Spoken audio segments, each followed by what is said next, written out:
Because this was no ordinary man that had come to Jesus.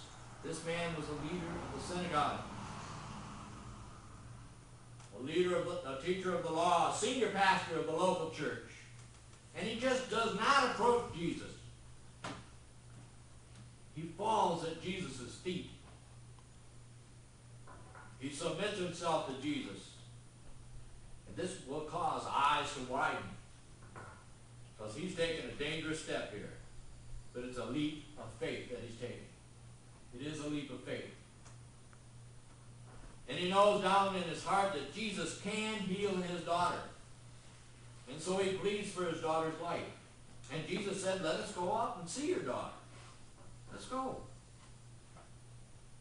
You know, as a parent, I can relate to the pain that Jairus is feeling. He's desperate. He's in anguish. It's the same way with all parents of missing children. I cannot comprehend what losing a child through abduction is like. But I can relate to Jairus, to a child who may be on the verge of death, living in such conditions. What makes this story rather odd is the fact the child was female. The child was female.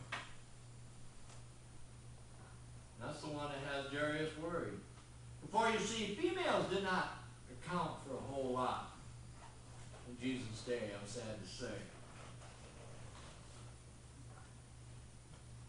And he'd be jeopardizing his position and his reputation for a girl child to be falling at the feet of a rabbi. Now, making his way to Jairus' house would be no simple task. Because, see, the crowds are still pushing, they're still shoving, they're going along wherever Jesus is going. And yet, in this crowd of the pushing and the shoving, there's a woman.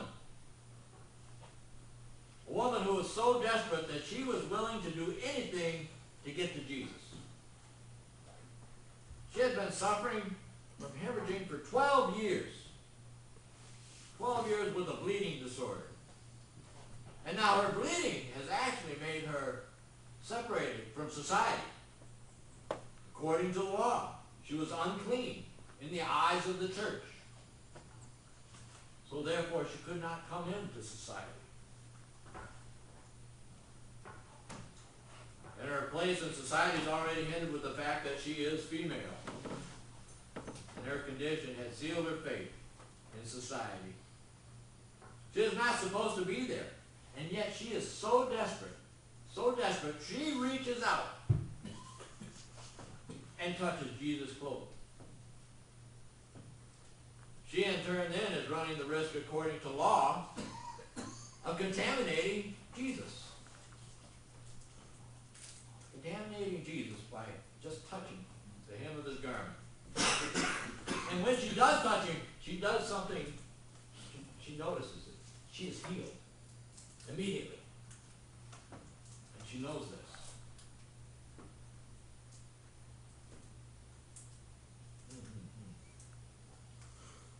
And Jesus looked around. Then he asked, who touched me? Who touched me?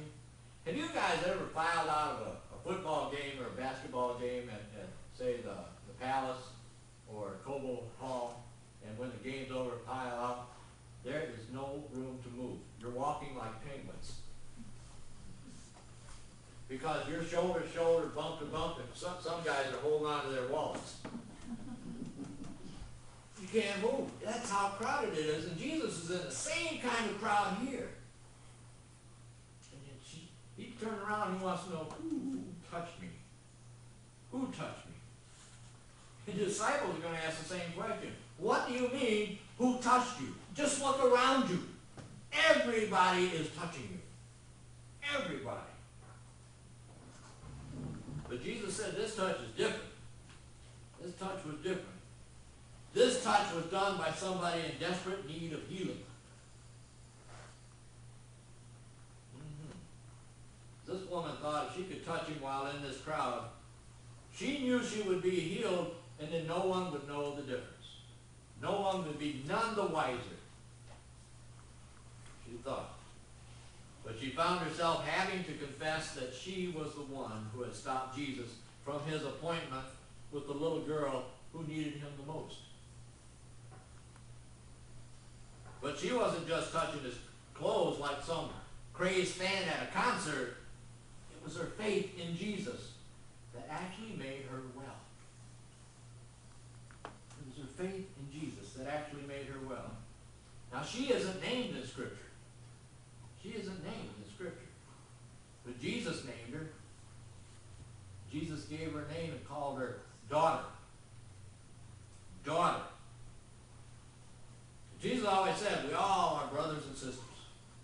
We are all brothers and sisters. But he refers to her as daughter, as a parent would a child. So now the story of Mark takes another turn. When we think we're reaching or coming to the climax of the story, it's going to take another twist. While Jesus is talking to the woman, while he's getting ready to proceed on to Jairus' house, some men come and give Jairus some very bad news. Your daughter is dead. Don't bother the teacher any longer. There's no use. Just come on home. Come on home and mourn with your family.